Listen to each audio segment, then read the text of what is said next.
Welcome back to the channel. Shop update number 17. We got a big upgrade done on the Ford truck, another truck in paint, and a new project. So let's walk through and check it all out. If you remember from the last shop update, Mike's 70 Ford truck that we finished about a year ago came back for a new front end upgrade. So it's got a full Kinser straight axle in it now with like a 3-link setup. Totally changed the driving characteristics of this truck. It's much more comfortable to drive at high speed especially, and going over rougher roads where you don't get that bump steer effect from the twin I-beam suspension. I think it's a big enough upgrade and everybody likes this truck. We'll do a full build breakdown on this truck again and kind of get back into it, see what details we can pick up that we may have missed before, and talk more about that suspension. We've also got a new project. This one's just here for full paint. It's a 65 Galaxy, pretty cool car. It's a new customer to us, and he was actually doing a lot of the work himself, had some other shops helping him with some of the mechanical parts of the build. Reached out to us probably 8 months ago or so. Well, it's funny, actually, he won. If you don't know this, we do a drawing on our website for a free hat or shirt or whatever. You just have to enter your email for our newsletter. Well, he entered that, he won. That caught his attention, I guess, and then we started emailing back and forth, and then eventually we got this car project. So it's kind of a crazy series of events, but he's a super cool guy. He's got several other hot rods and kind of tinkers and does a lot of this stuff. Seems real knowledgeable. So we're looking forward to that. So we're going through and we're fixing up little bits of rust and stuff that's on the car that needed to be repaired still on the body side of things, and straightening out the panels. Just kind of at this stage of it, we just want to look over the whole car and get an initial feel for the condition of it. So things we're paying attention to are the gaps and lining up the body lines, the level between all the panels. This car is really long and straight down the side, so the owner and myself kind of have an emphasis on making sure that when we sight down this thing, it's nice and straight. So, you know, we're not going to take it as far as the SEMA Charger that we did, but we need to make it nice and very presentable. And like I've talked about in other videos before, that's often one of the biggest challenges with paint jobs. And in fact, one of the things we're talking about in our 20 group right now is how do you define a paint job and the quality standards, because you want to make it really nice and you want to do a good job, but you also don't want to overdo it, because that can be done too. So it's a fine balance of communicating with the customer, spending a lot of time going over the specifics of how we do things and why, so that we make sure that they get what they want and we put out something that we're proud of. So that's kind of where we're at on this thing right now. It's a pretty cool dual quad FE motor. If I can somehow open the hood. Oh, there it is.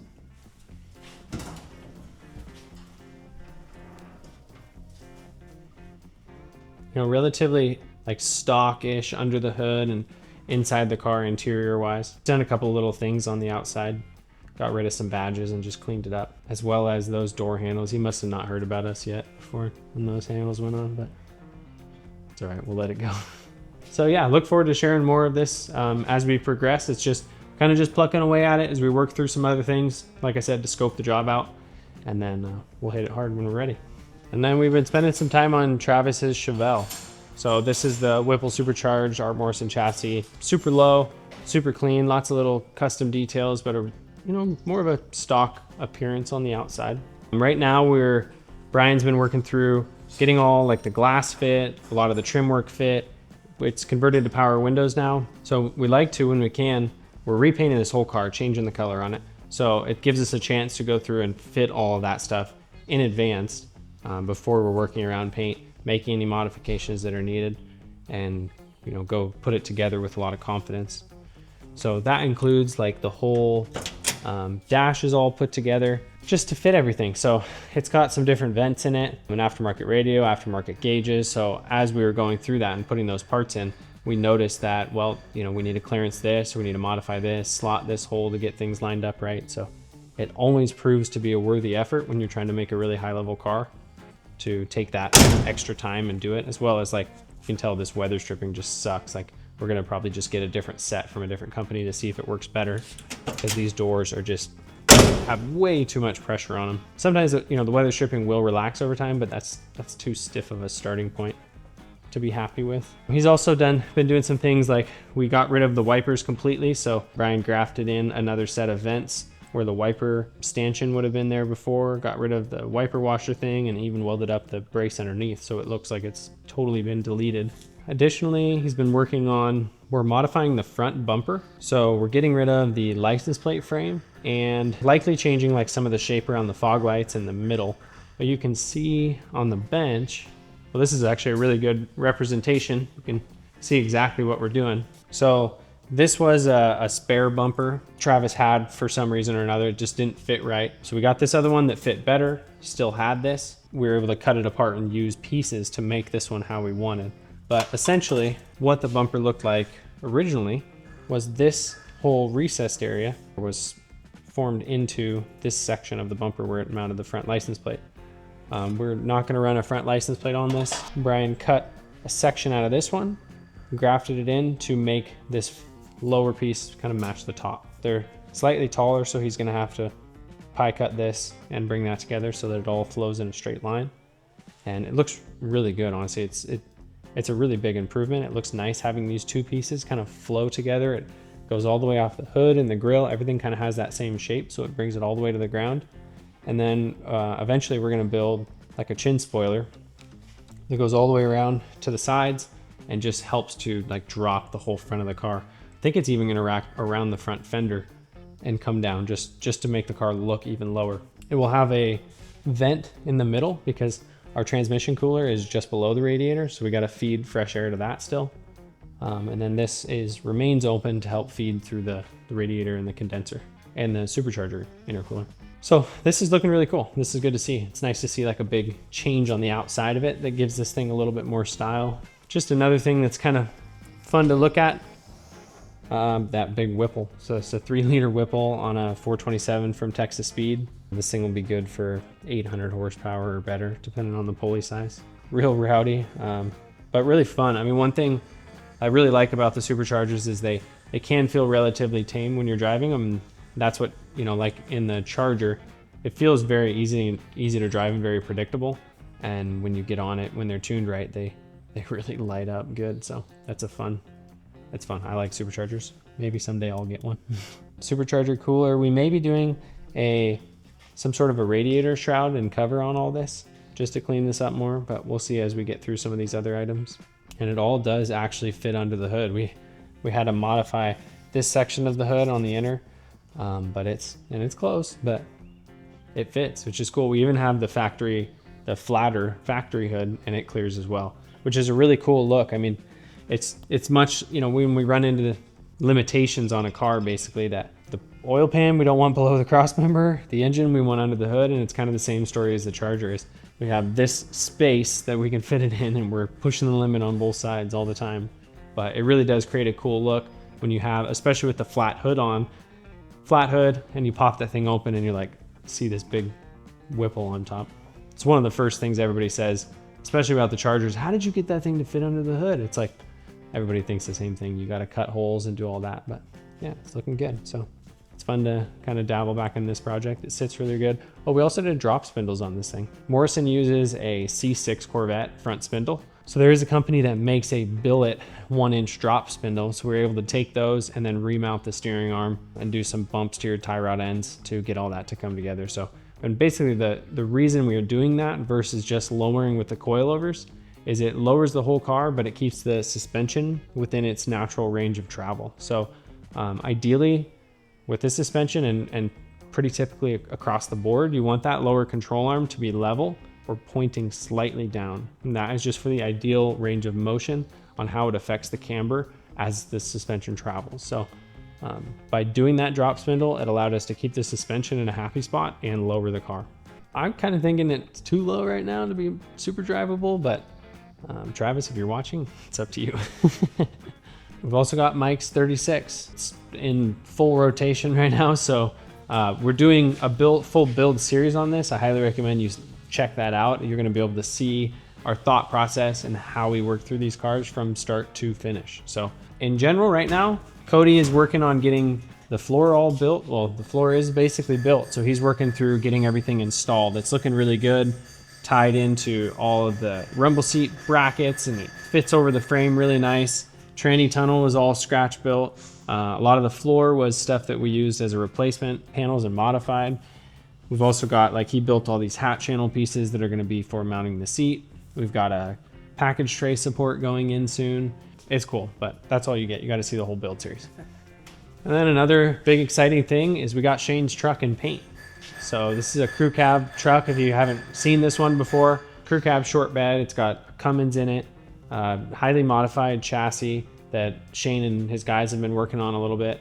So this is a big step, obviously, to get here. These trucks inherently, originally, are really not in great condition, and this one had lived quite the life already. So there's a lot of work just getting it to a paintable position again and getting things fit up decent to where, yeah, it all looks good and is to Shane's liking. So I'm really pleased with this color. I think it looks great. It goes like silver almost. It goes green, and then the cast color is blue when you look at it from the side, and it really pops off, especially against this white. So that looks really good. The bed we painted a while back, so that's all done. The next step is to finish the door jambs. This truck, we opted to paint it all together to ensure color match, and we do that just because of the metallics. With panels joining side by side like this, you run the risk of having a panel look a different color because of a different temperature, a slightly different spray pattern, and it also allowed us to run this tape line straight across the panels for aligning up the two-tone.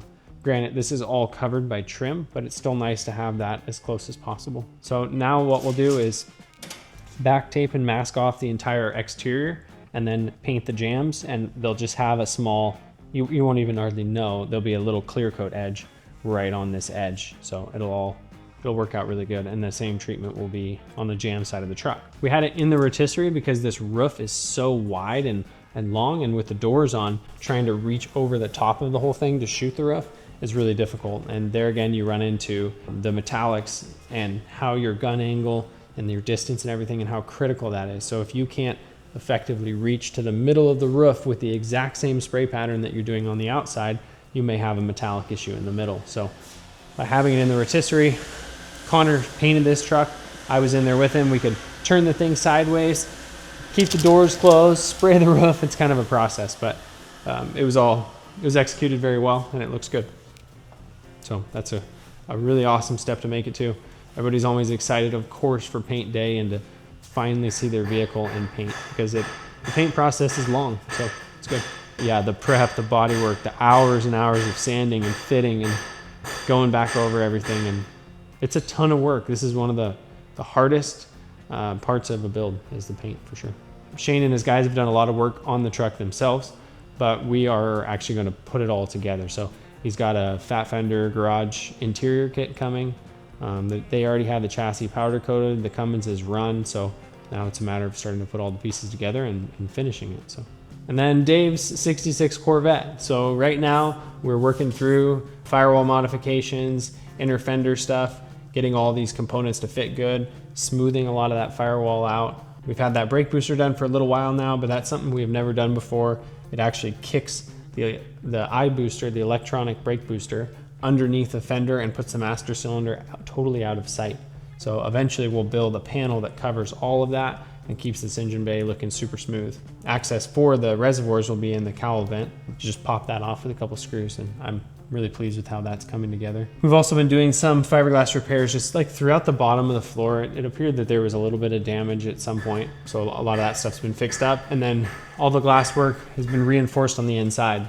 So the dash had to come out to get in there and do all that stuff. We honestly haven't been making a ton of progress on this car lately. We've been sidetracked by Dave's Peterbilt stuff, which is pretty much fizzled out, so we'll be spending more time on this now. But one of the big things coming up is getting through some of this side vent and the hood modifications. It's kind of like a big variable in my head at the moment that I'd like to start seeing some forward motion on. We're going to subcontract the fiberglass work out to a different company that will like CNC router out a mold and then make the fiberglass part for us, send it to us, and then we will graft it in. So I'm really looking forward to going through that process with these guys. They seem very receptive to it, and they're pretty local to us. So hopefully that all works out well. And then we've got Randy's 1970 Charger. So this is the build that we unveiled at the 2025 SEMA in the HRA booth. Extensive build from top to bottom. One of the most involved projects we've ever done. And after SEMA, it was a thrash to get the car ready to go to SEMA. After that, we in Washington have just delinquent weather, and we can't really go out and drive it at all. So Randy just enjoyed the car in his garage, and now we're getting back into it. So It's putting miles on it, it's shaking it down, it's checking everything, triple checking everything, and yeah, just getting comfortable with the car and making sure it's all working as it should. Some of the big things that are being done is the alignment, the tune, the AC charge. We built some stone guards that just never got done before SEMA that go just behind the tires. Helps keep all the rocks and everything from going backwards to the door, and then protects some of the components that are mounted in the wheel well. Mounted the rear seat belts, just like some of the stuff that didn't get done. So we'll 100% be doing a full build breakdown on this build. There was a bunch of videos about the process leading up to SEMA, so those are really cool to see how quickly this thing progressed and what it looked like 6 months before SEMA. So yeah, very exciting car. This has also got, of course, one of our prototype pull style door handles. Those have been working out really well. Those are available now at sandersstreetrods.com, along with all of our other models as well. So those have been selling really well and doing great for us. So yeah, I'm definitely looking forward to sharing more about this one. It's actually kind of nice to see it. When you see it up on the lift and you walk by it and you look down the side of it and looking at the bodywork, so there's a lot of work in this. And with the car so low, you don't even see it most of the time, but walking by it, definitely appreciate it. Thanks for watching this shop update. For more info on crazy builds like this that we do and products like our pull style door handles, we're on Instagram, TikTok, our website, sandersstreetrods.com. So check it all out. And if you liked it, like it. If you have a question, ask it, and stay tuned for more.